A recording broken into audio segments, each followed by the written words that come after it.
My name is Captain Morrow. I'm going to be briefing the class on Task Force 58, Brigadier General Mattis. This brief is unclassified.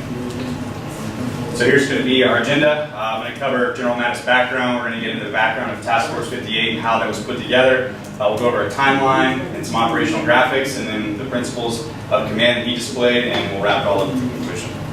We are going to watch a quick video here from Generation Kill. This is a depiction of General Mattis and kind of his leadership style. It does have some strong language in it, but we're adults, so.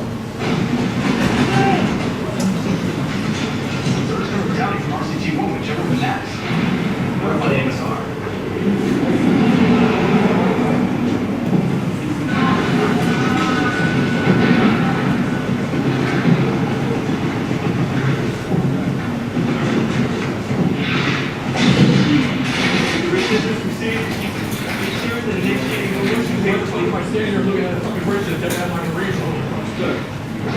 Initiating the armor assault to engage the enemy along the MS through the city. Our problem has been refueling the not only metal, Colonel, but fuck metal.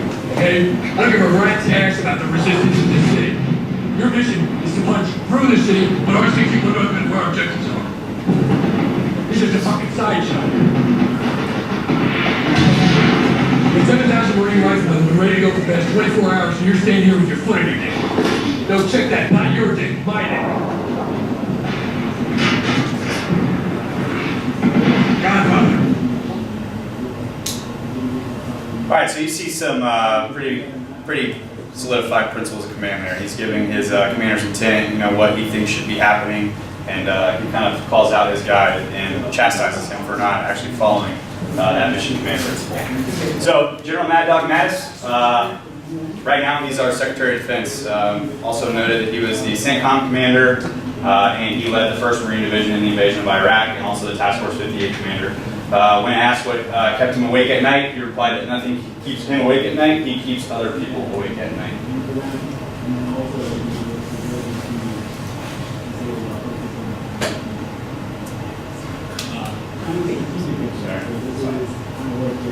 So, Task Force 58, this was a new concept of naval expeditionary operations. Their objective was to seize FOB Rhino and move north from Kandahar and kind of set a stronghold in Afghanistan for special operations units to conduct operations from there. It was non-doctrinal operation that was really giving a Marine commander the use of naval assets and then invading a country essentially. So they were a QRF, and this was a direct reaction to 9/11.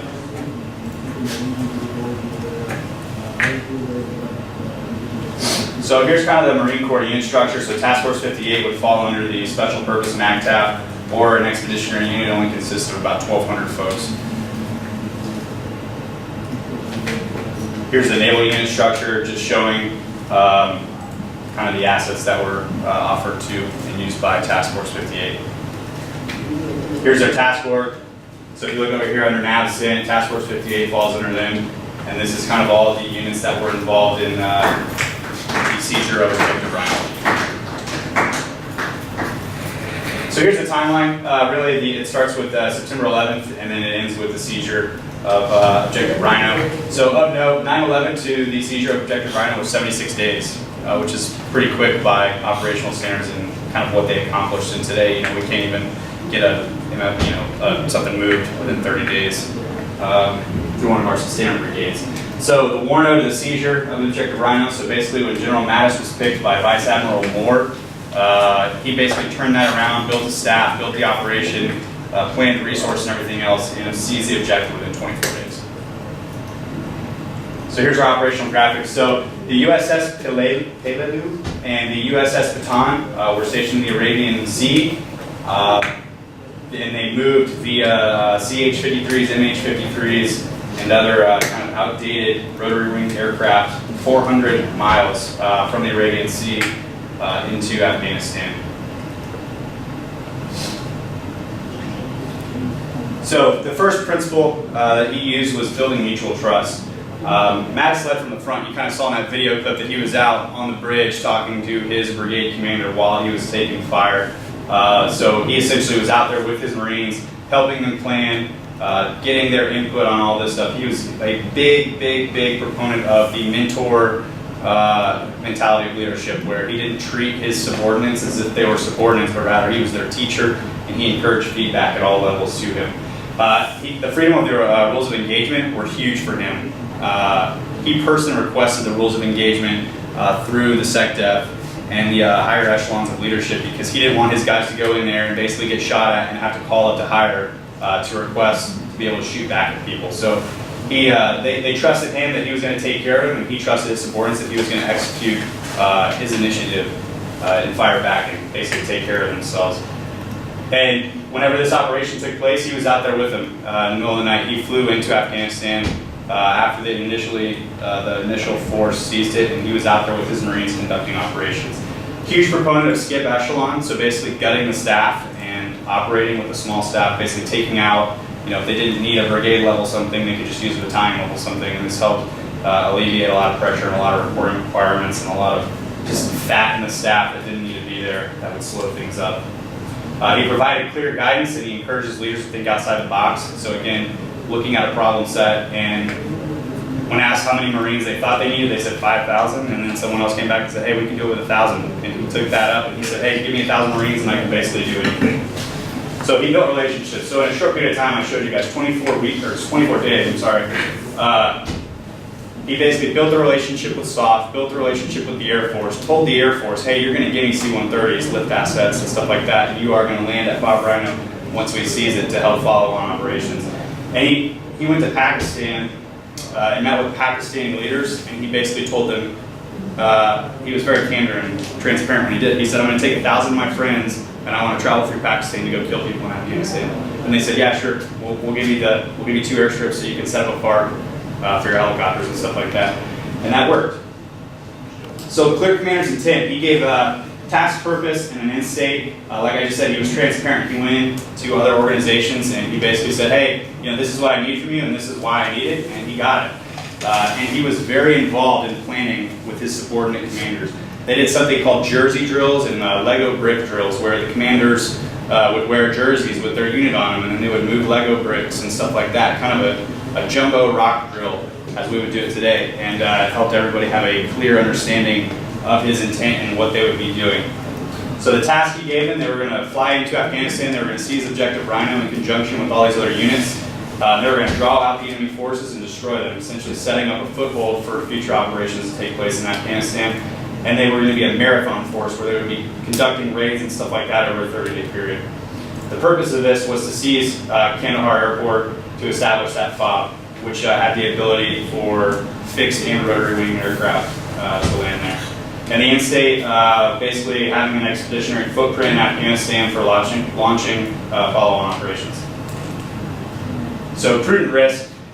He was a big proponent of using combat enablers for their input. So basically trusting those SEALs and those subject matter experts that were going to be doing reconnaissance on these sites to give honest feedback. He trusted his team to alter the plans whenever these issues came up, and really the staff drove the creation of this operation. Like I said earlier, a small staff, they basically fit inside one of the not aircraft carriers, but the USS Bataan, and then there were some spread out in Bahrain as well. And he accepted this as a risk because he knew he would be traveling, setting up these relationships and stuff like that, so his staff had a lot of left and right limit to operate in. Again, it was outside doctrine. The Marine commander were controlling operations of the naval assets, and they were flying over 400 nautical miles in rotary wing aircraft, which was kind of not built into doctrine at that time, or at least it wasn't used very often. And he kind of accepted that the outcome was worth the cost. He knew that he might lose some Marines and some naval assets doing this operation. The risk of using older aircraft to fly into Afghanistan, and not very many pilots were proficient in the Marine Corps and the Navy with NODs. They don't have a special operations aviation asset like the United States Army does, where we have the 160 kids. So this was a concern that was brought up, and also the FARP issue, having enough fuel to make it into Afghanistan and make it back to these ships. So that was mitigated by building that relationship with Pakistan and giving the airstrips to the Marines to set up these FARPs. So discipline initiative, again, He encouraged the flow of ideas from his staff and always took into account what they had to say. One of the biggest things was the fob locations. They gave him multiple locations, but ultimately he made that command decision to put it at Fob Rhino because Kandahar Airport actually had that runway already built and was essentially unoccupied. Absence and operating of orders, he traveled frequently, so he wasn't always there to tell his staff, what to do, but they knew his intent and they executed it. And results, his staff was able to accomplish this mission through following his intent. So the conclusion, Task Force 58 seized Objective Rhino. It was a resounding success by military standards, and it basically set the standard for operations that were the future of Afghanistan. They seized Highway 1, they secured the American embassy, they captured hundreds of Taliban fighters, and Task Force Dagger in the north was pushing south with Kurdish forces, and eventually Kabul was captured, and essentially Taliban was eliminated in 2-3 months after this operation. The significance today, basically we can operate outside doctrine as long as we're meeting commander's intent and it's moral and ethical. Small, adaptable, light force can carry out combat operations without significant constraints. We see that going on today. And relationships and partnerships are essential to everything we do now, and we see that in operations today. So here's my references. If anybody has any questions, I'll field them now. If not, that concludes.